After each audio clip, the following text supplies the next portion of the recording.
Donlevy as star of Out of Control, a suspense play produced, edited, and directed by William Spear.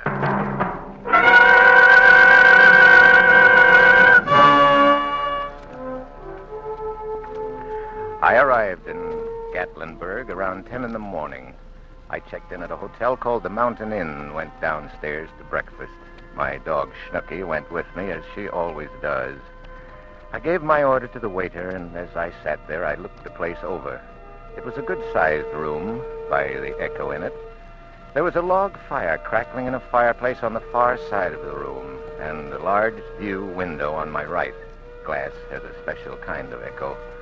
There was only one person in the room when I entered. It was a woman, apparently a wealthy and rather vain woman, judging from her perfume. She was sitting at a table diagonally across from me. I looked in her direction, so to speak. I heard a man's footsteps approaching across the room and smelled fresh polish on riding boots as he went past me. He paused before her table. Well, if it isn't Mrs. Dennis Fillmore. Hello, Marcia. Walter Crane. You surprised to see me? What do you want? I hear your husband is thinking of running for governor. So what? Well, Marcia, I've got a newspaper clipping here. I thought it might interest him. It's about your pal, the late Eddie Hasson. What about Eddie? I'll read you the headline. Eddie Hasson killed in auto crash. Colorful Reno figure plunges from Mountain Road. Car out of control, say police. Dennis never I didn't mean to eavesdrop. I never mean to. But as some people can read what's on the marquee of a movie theater 10 blocks away, the most intimate conduct and conversation comes to me from across the room as if spoken into a microphone.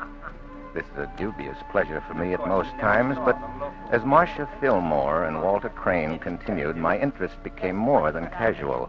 He was reading again from the newspaper clipping. Here at the bottom of the article, Marcia Hanley, hostess at the Blue Parrot Hasson's Gambling Club, is beneficiary of an insurance policy. Miss Hanley was the late Mr. Hasson's companion and was to have been married to him upon his divorce decree becoming final. Well? I was just wondering if your brand new, politically minded husband would be interested in the fact that you were known locally as a gangster's companion. You always were a louse, Walter, but I never thought you'd stoop to blackmail. Look, I lost a good job because of you, Marcia. When an insurance investigator gets fired because his employers think he's too susceptible to beautiful dames, he never gets back in the racket. I've got to look elsewhere for a source of income. And it so happens there are some things about Eddie Hasson's accident that might interest my former employees. Eddie's car got out of control, and that's all there is to it. Look, you seem to forget, baby, I investigated that case for Pacific All Risk before they paid off. And I didn't tell all the things I knew or all the things I thought. Because, well, you were making life very interesting for me in those days. Well, Marcia? You're wasting your time, Walter. Am I? Get out and take your clipping with you. Well, you can't blame a man for trying. Oh, waiter. Oh, yes, sir. Bring me a glass of water, will you? Ice water. Was something wrong, ma'am? No, nothing's wrong. Get the water. Yes, sir. Right away. Why did you do that? What? Nothing, skip it. Oh, the ice water? I'm thirsty, that's all. You're sure that's all? What else would I want with ice water? Forget it. Look, Walter, I'll sell Dennis on the idea of investing some money in a company of yours. Well, now, that's more like it. When's he coming up here? Tomorrow. But you mustn't see him till I've had a chance to talk to him. Hmm? Get out of town right away tonight. What? Well, where will I go? I have a fishing lodge up in the mountains. I'll give you the key to the place. You go up there and stay till I've sold Dennis on the idea. When the time's ripe, I'll come and get you. I'll cut you in on the deal if you sell him good enough. Women do things sometimes, Walter, that they don't want to be paid for. Lonesome women, maybe? Maybe. Marcia, you're still the most beautiful woman that ever led a man up a garden path. Let's drink to that, Walter. In ice water? In ice water.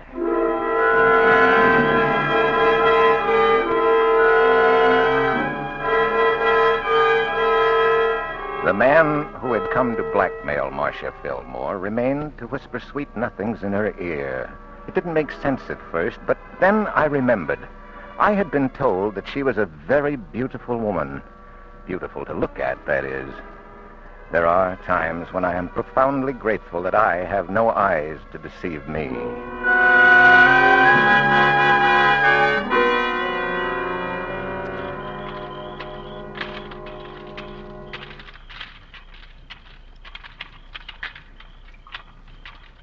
It must have been shortly after midnight that I heard it. I awoke with a start and sat up in bed. Although I have been blind for many years, I still reach out automatically for the light switch when I am awakened in the night. When the light went on, the sound stopped. I turned it off and waited.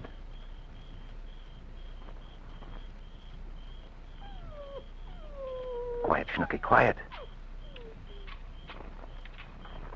It started again. It seemed to be below my window somewhere down by the hotel garage. Through the years, I have finally trained myself to identify almost any action by sound. But this one stumped me at first. It continued for perhaps 10 seconds longer, and then it stopped for good, and a car door slammed. I made a careful mental note of the car's motor as it started up. It was a Packard, and one of the spark plugs was missing fire. But it got underway fast and was soon out of even my earshot. Of one thing I was certain. It turned off the main road onto gravel. There was only one such turnoff within earshot of the hotel. The private road to the Fillmore's fishing lodge. Evidently, Mr. Walter Crane was going to have a visitor up there, sooner than he had expected. As I dropped off to sleep, the memory of that sound came back to me. There was something strange and altogether sinister about it. It was still ringing in my head when I dropped off to sleep.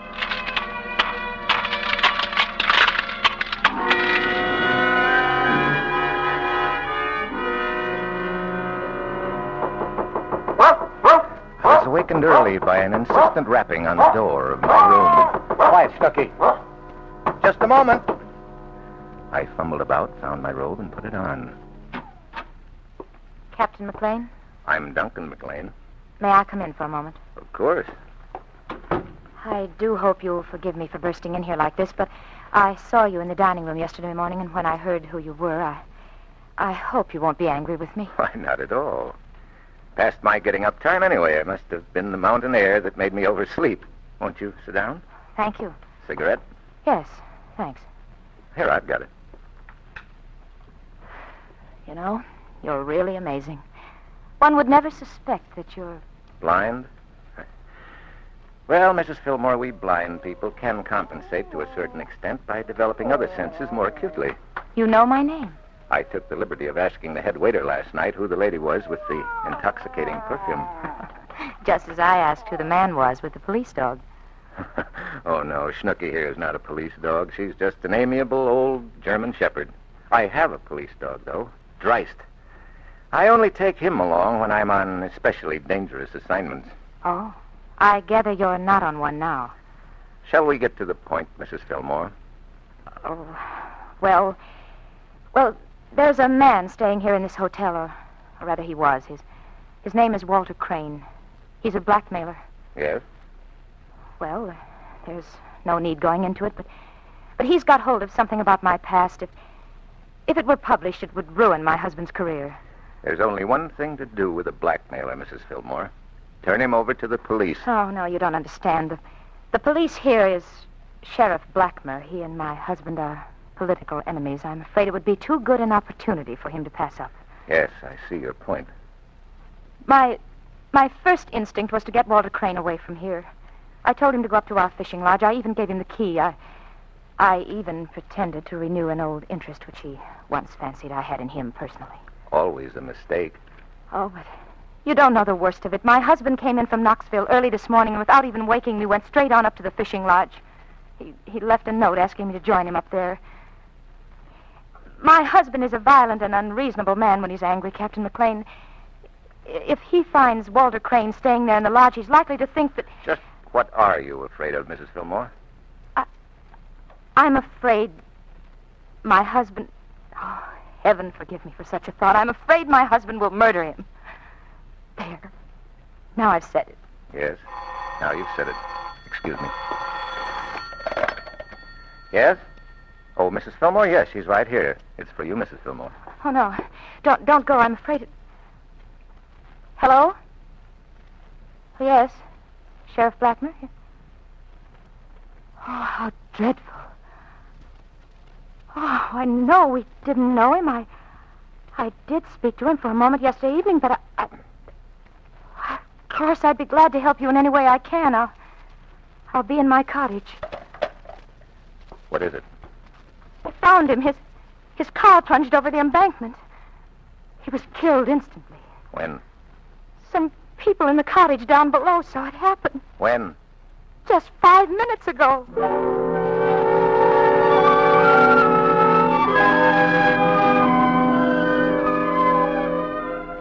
On the way over to her cottage, I stopped at the hotel desk and sent a wire to the Seeing Eye Kennel in New Jersey. Send Dreist Air Express immediately. Dreist is my police dog. The dog I use only on very dangerous missions.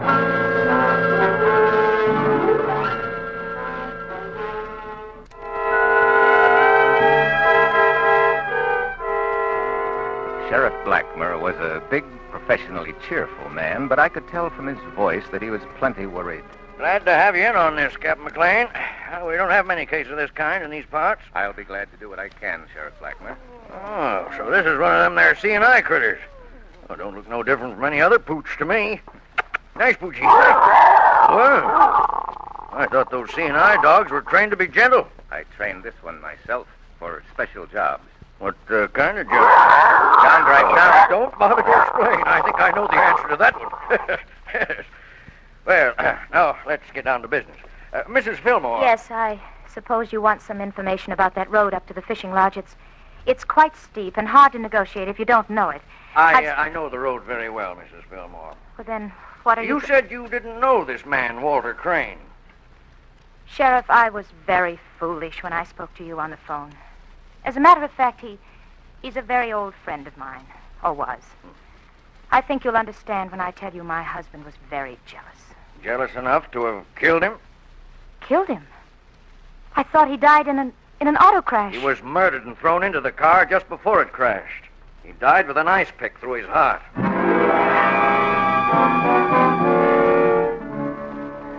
Whatever she knew, she wasn't telling. That part of it came to her as a complete surprise. I know that now, and I knew it at the time. Whatever Marcia Fillmore had known about Walter Crane's death, she was innocent of stabbing him through the heart with that ice pick. As for the rest of it, her alibi was perfect. I was her alibi this time. She was in my room when it happened, 20 miles from the scene of the crime. But someone had driven up to that lodge before Dennis Fillmore, someone who had made elaborate preparations for that little drive. As I walked over to the hotel garage, the memory of that sound came back to me, the sound that I was convinced held the key to the mystery of Walter Crane's death, and Eddie Hassan's as well. I found a mechanic working on a car. Morning, sir. Hi, you looking for your car? No, I don't drive. Oh. Mrs. Fillmore asked me to stop by. Is her car ready yet? Yeah, sure. It was only one of the spark plugs. This the car? Yeah. Station wagon. Packard, isn't it? Ah, you got a good sense of touch, mister. Thank you. Say, that's nice upholstery. Real leather, isn't it? Yep. Hey, that's peculiar. What is? The floor is wet and cold. Oh, maybe they went fishing this morning. They carry a chunk of ice sometimes when they go trout fishing. Ice? Of course. That's what it was. Ice.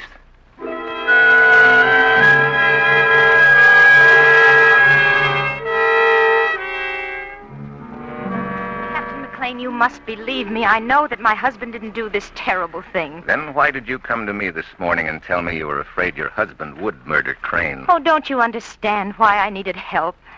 I knew you only work on murder cases, so I tried to get you interested by making that story up.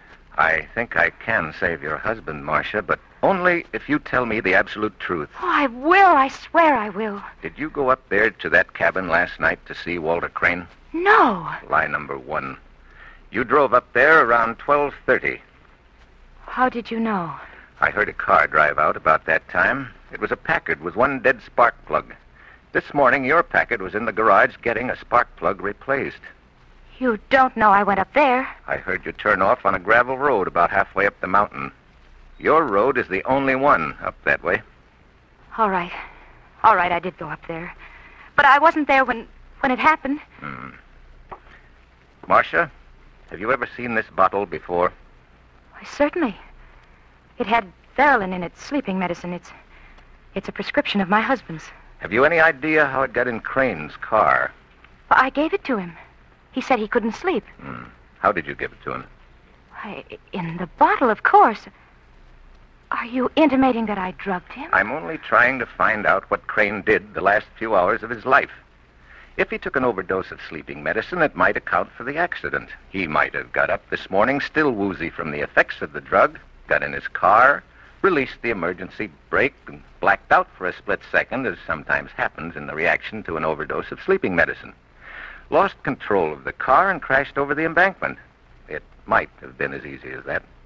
But that wouldn't account for the ice pick through his heart. No. Not unless... You took a chunk of ice up there last night, didn't you? I don't know how you knew.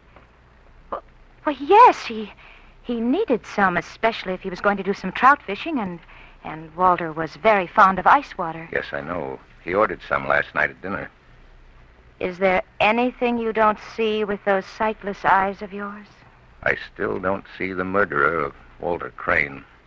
I thought for a moment there you suspected me. I'm perfectly capable of it. You had the motive, you had the ice pick, but you weren't there when it happened. No. They can't prove that Dennis was, can they? Well, he's a pretty likely candidate, isn't he, Marcia? Oh, I'm so worried about him. They have a posse out for him. Where will he go, I wonder? I wonder.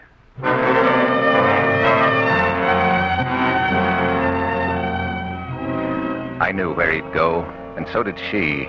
And they both knew that matters would have to come to a head that night. I didn't tell Sheriff Blackmer everything, but he agreed to drive me up there. About 20 minutes after the sheriff left, a man came into the lodge. From the storeroom where I was hidden, I could hear perfectly. He didn't turn on any lights, but went out to the kitchen and started some coffee. It could only have been Dennis Fillmore who paced up and down in that darkened room. Then I heard the door open and a woman's footsteps coming in. Dennis. Marcia. Dennis. You shouldn't have come here. What are you trying to do, lead them to me? I didn't tell the sheriff about you, Dennis. I swear I didn't. Tell him what? Dennis, I know you killed Crane. So you know I'm a murderer. Then what are you doing here? Oh, Dennis, I love you so much. I hated that man. I'm glad you killed him. What was Crane to you? I was going to tell you, darling, I used to know him. He's a blackmailer. It was perfectly innocent before I met you, but with your career, and I didn't want you to get mixed up in it. That's why I told you to hide. Oh, I'm sorry, Marcia. Oh. Don't cry, Oh, please. I love you, Dennis. I made some coffee. Would you like some of it? Yes. You sit still, darling. I'll get it. Dennis, what are we going to do? Have you thought about it? I'm thinking as hard as I can, Marcia. You can't confess to this terrible thing, Dennis. I just won't let you. I don't think the insurance company would pay if I were electrocuted, would they? Oh, Dennis, don't say such things. Here, drink your coffee. Tastes rotten, but it's hot. Oh. Hey, what's the matter with you? I just feel faint. I can't seem to get my breath. It's stuffy in here. It must be the wood smoke. I had trouble starting the fire. Come along outside. The air will buck you up. All right.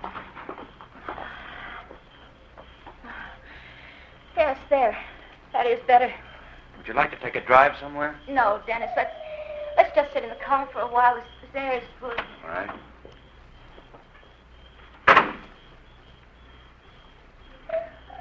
They sat there in the car, perhaps 10 minutes before the car door slammed shut.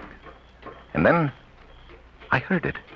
The sound that had been ringing in my ears since that first night, but now I was hearing the real thing for a second time. As calmly as the neighborhood iceman chipping out a 50-pound chunk for a housewife, the murderer was making preparations for a third experiment in a method of almost perfect crime.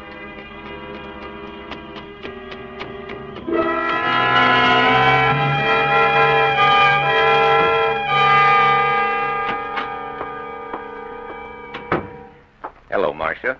You. How did you get here? I'm afraid I was eavesdropping. Then you heard what Dennis said. Yes, I did, Marcia. Oh, Captain McLean, could you forget what Dennis said? Crane was a blackmailer. What does it matter who killed... Don't come any closer, Marcia. This dog isn't Snooky. This is Dreist. The dog I told you about, remember? The one you take on dangerous missions?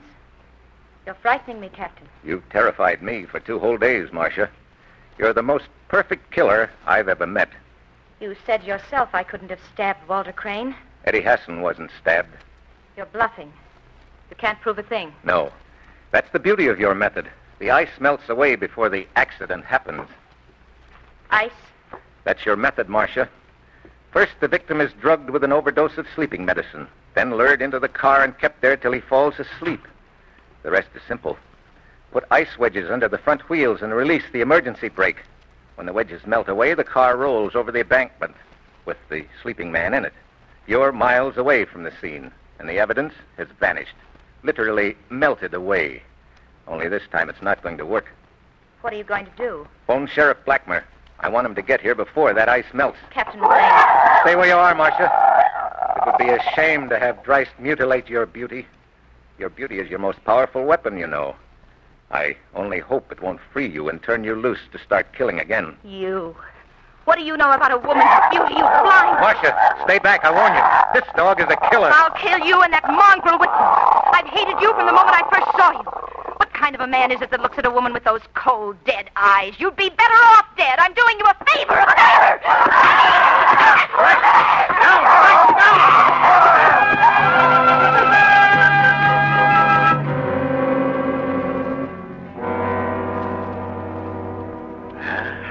She's dead, all right. I'm sorry. The dog, I guess I'll have to have him put away. No, it won't be necessary, Captain. She did that for you. Jabbed the ice pick square between his eyes. Oh, poor fella. Yeah. What I can't figure out, how did she manage to stab Crane and still keep her alibi? She didn't stab Crane. Well, then who did? Nobody. Well, then how... It was a freak accident. The ice pick was on the seat of the car when it crashed.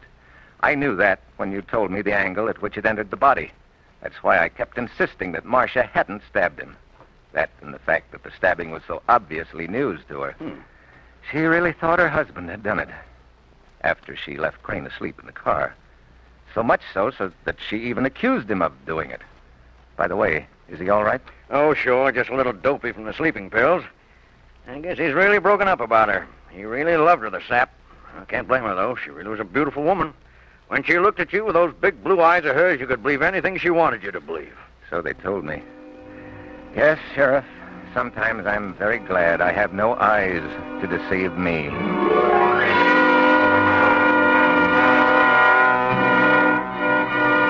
This is the Armed Forces Radio Service.